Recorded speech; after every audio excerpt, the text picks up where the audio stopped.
Olá, querido aluno, tudo bem com vocês? Aqui é o professor Wesley, essa é a nossa terceira aula do módulo de embriologia e nela comentaremos o estágio de blastulação e glastulação, beleza? É importante destacar-se que se eventualmente você não tenha visto a primeira e a segunda aula do módulo de embriologia, seria extremamente recomendável que você a viste. Vou deixar aqui no canto superior o card que vai direcionar vocês para ela, beleza? Vamos lá?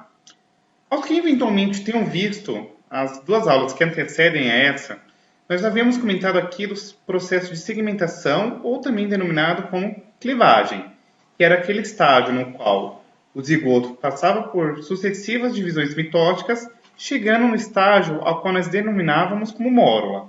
A mórula nada mais é do que um conjunto aqui de células que nós chamamos de blastômeros, no qual você tem uma quantidade muito grande de células, no entanto, o volume do embrião mantém-se constante, certo? Além disso, eu havia comentado com vocês que o desenvolvimento embrionário ele perpassa aí por três momentos, a saber-se o estágio de segmentação, o estágio de graçulação e, por fim, a organogênese. A saber-se, a segmentação aí ela é representada pela mórula e pela blástula, a gastrulação é formada aí pela glástula e a organogênese ela é representada pela neurula e formação dos órgãos, certo? Além disso, vale se destacar, na segmentação você vai ter aí divisões do zigoto, formando aqui células que nós chamamos de blastômeros, certo? E as divisões aí, nesse primeiro momento, são extremamente rápidas, fazendo com que o embrião tenha um aglomerado aí compacto de células. E esse estágio aí, como eu comentei, é a mórula em decorrência de se aparentar-se com uma amora, certo? Em seguida, essa mórula ainda que vai estar recoberta pela zona pelúcida começa a atravessar a tuba uterina até chegar ali no útero. Quando ela chega no útero, a gente já vai ter uma estrutura chamada de blástula e, consequentemente, nós veremos mais adiante que teremos o blastocisto, certo? Para simplificar a nossa análise aqui, o que eu havia comentado na segunda aula de embriologia foi o seguinte. Nós temos aqui o zigoto ele vai ter o polo animal, que é aquela região citoplasmática próxima ao núcleo, e nós teremos aqui a zona vegetativa, que é representada aí por uma zona onde você vai ter uma alta concentração de vitelo.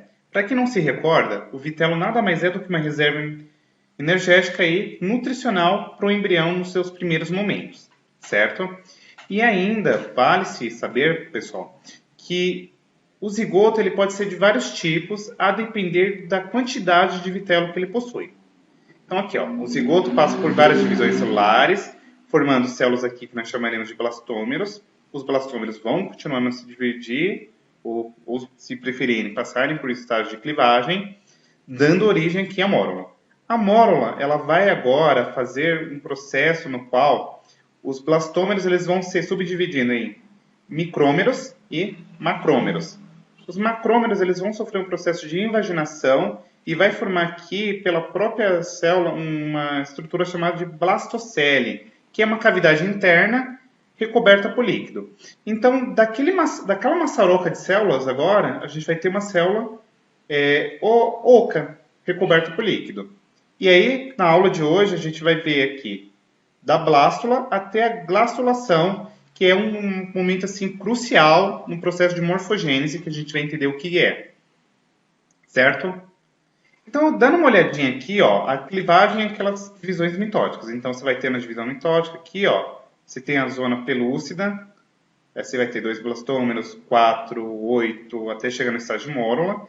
E aqui da mórula, quando ela começa a adentrar o útero, a gente vai ter um estágio agora, nós teremos o blastocisto, que é justamente o momento no qual a gente vai ter o processo de implementação, ou seja, aquele momento no qual agora o embrião vai se ligar aí na parede uterina, lá no endométrio, e você vai ter de fato o processo de nidação ou implementação, se preferirem, certo?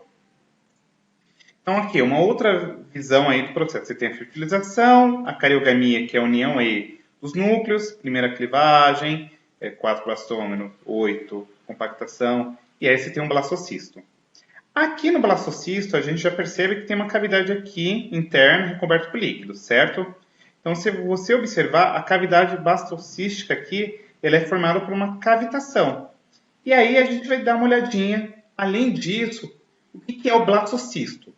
O blastocisto, pessoal, ele é formado aqui por duas células chamadas de trofoblasto e embrioblasto. E o trofoblasto, em especial, eu queria destacar para vocês que é a célula que vai contribuir somente à formação da placenta. Então, você dá uma olhadinha aqui no embrioblasto, ó, o trofoblasto, essas células aqui mais externas, e o embrioblasto, essa estrutura mais interna. E além disso, o embrioblasto ele sofre alguns processos de diferenciação que a gente vai comentar mais adiante. Então, como eu comentei para vocês, ó, o trofoblasto é essa camada mais externa aí de células do blastocisto e ele contribui para a formação da placenta. O embrioblasto ele é formado aí por células internas e ele contribui na formação do embrião e também de estruturas extra-embrionárias. Então, a gente vai ver mais adiante os anexos embrionários que vão estar aqui atrelados com o embrioblasto. E além disso, o embrioblasto ele tem formado aqui pelo epiblasto e pelo hiploblasto. O epiblasto é um conjunto de células aqui mais internas aí ao embrioblasto e o hipoblasto é uma camada inferior aqui no embrioblasto, tá? E ele forma aí basicamente na formação do saco vitelínico. Então a gente está vendo, ó, que a fecundação acontece aqui da ampola uterina, porque ele tem um gradiente bioquímico adequado para acontecer o processo de fertilização. Aconteceu a fertilização, você começa a ter as clivagens. As clivagens culminam aqui na formação da mórula. A mórula vai sofrendo um processo de cavitação aqui, formando a blástula. Aí na blástula você tem um blastocisto e, consequentemente, você tem aqui a implementação no endométrio, certo? E aí a gente vai ter agora o estágio de glastulação. O que é caracterizado aí na glastulação? O início da morfogênese, ou seja, o início aqui da formação dos mais diversos órgãos que o corpo possui. A gente vai ter aqui a formação da linha primitiva, a formação da notocorda e, sobretudo, o estabelecimento aí das 3 camadas germinativas, ou também denominadas como folhetos embrionários. E, além disso, a gente vai ter uma orientação dos eixos embrionários. Por finalidade didática, para vocês que são vestibulandos, eu não vou entrar em muitos meandros aqui do processo de glastulação. Eu vou para o direto e reto para aquilo que é importante nesse momento, tá bom? A glastulação, como eu falei para vocês, é um momento no qual agora as células embrionárias elas vão sofrer um processo aí de rearranjo, formando uma estrutura que nós chamamos de glástula. Além disso, a gente vai ter uma complexidade de movimentos celulares aqui que vão formar uma estrutura que nós chamamos de aquêntero, ou também denominada aí como intestino primitivo. E além disso, o aquêntero ele vai comunicar-se aí com o ambiente externo através de uma estrutura chamada de blastóporo. E a gente vai entender aí o que é isso.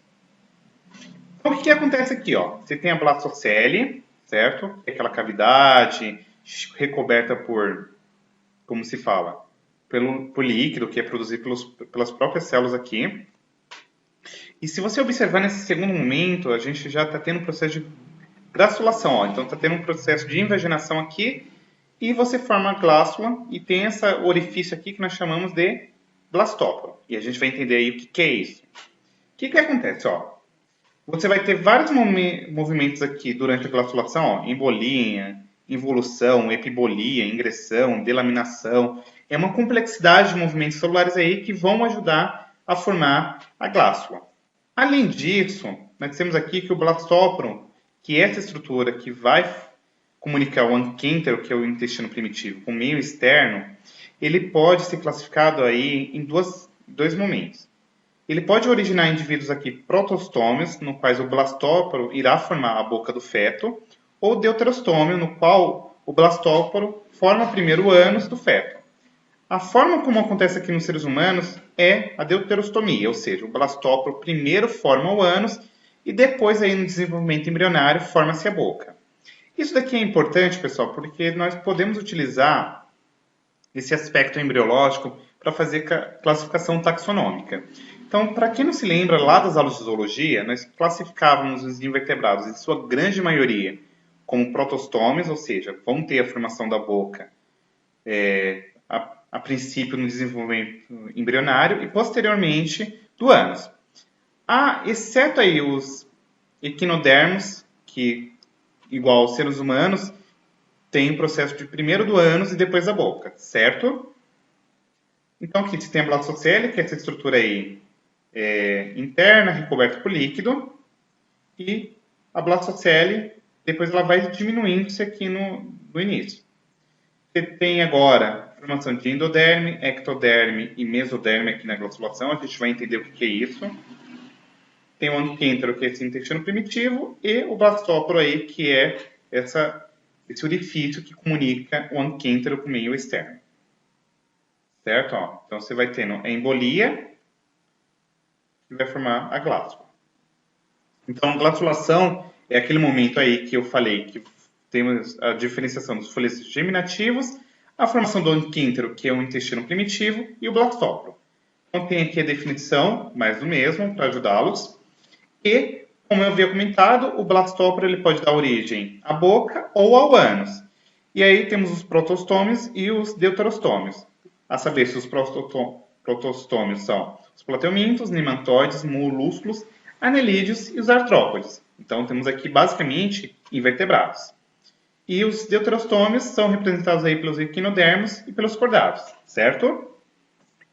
Além disso, eu quero destacar que na glossulação se tem a formação dos folhetos embrionários, ou também chamados de células camadas embrionárias, né? São lâminas de células aqui que na organogênese vão dar origem aos mais diversos tecidos e órgãos. Na maioria das espécies nós temos aí 3 conjuntos de células: a ectoderme, a mesoderme e a endoderme. E os folhetos germinativos ou embrionários, como eu falei para vocês, são células aí, camadas celulares que posteriormente vão dar origem aos tecidos e órgãos. E aí nós temos aqui a ectoderme, que é o folheto mais externo durante esse processo de glaculação.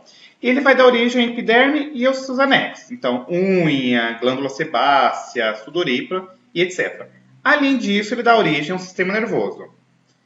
Vai dar origem ao tecido epitelial e, por consequência, tecido nervoso.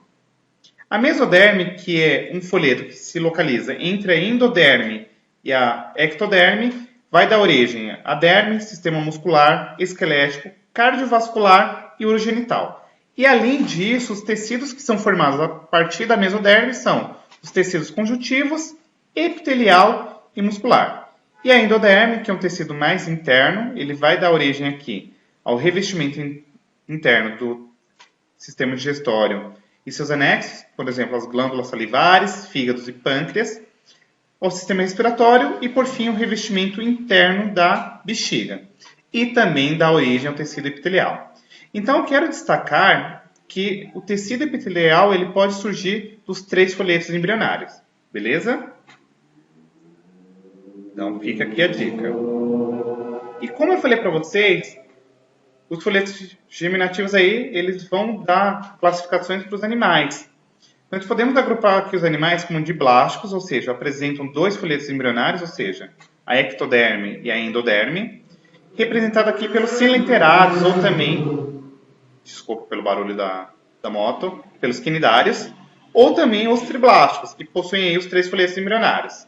A saber, se são a ectoderme, mesoderme e endoderme, representada aí pelos plateumintos, nemantoides, molúsculos, anelídeos, artrópodes, equinodermos e, por fim, os cordados, certo? E aí, os tipos de glatulação que são mais recorrentes são a embolia, que é um processo de invaginação, e a epibolia, que é um processo de recombrimento.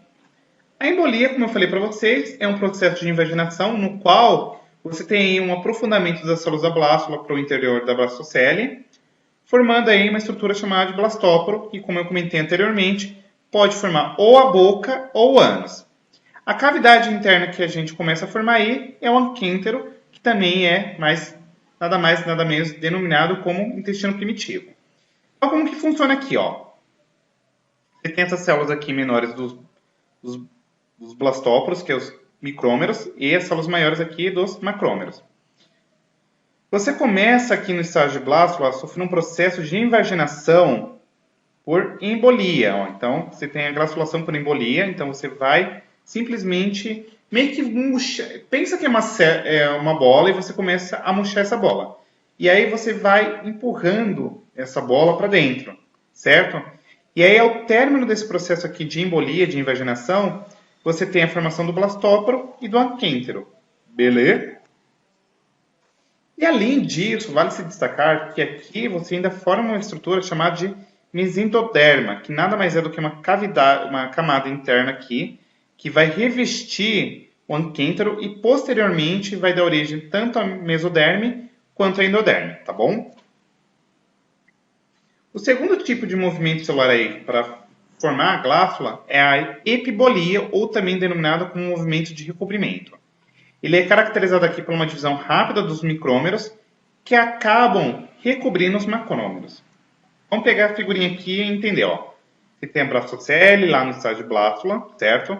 Aí você começa aqui com epibolia e embolia. Então os micrômeros começam a penetrar aqui a blastocele, inicialmente pelo lábio dorsal do blastóporo. Então, começa por aqui, ó.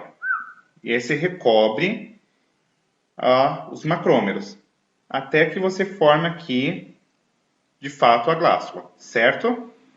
Esses são os dois principais movimentos que você pode encontrar. Então, aqui é uma representação didática, tanto da embolia, quanto do movimento de epibolia e embolia simultaneamente. Então, a gente usa esse cefalosporado aqui, ó, como modelo principal para observar, e a gente vai usar aqui um anfíbio para observar o movimento de embolia e epibolia. Então, a figurinha está bem didática aqui, eu acho que não preciso ficar me alongando muito, é só vocês olharem com cuidadinho aí que vocês vão conseguir entender e visualizar os processos, tá bom? Por fim, muito obrigado, espero que vocês tenham curtido a aula, que tenha sido esclarecedora.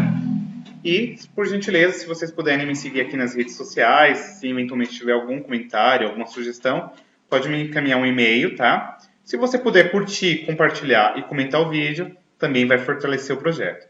Um beijão e até a próxima. Tchau, tchau.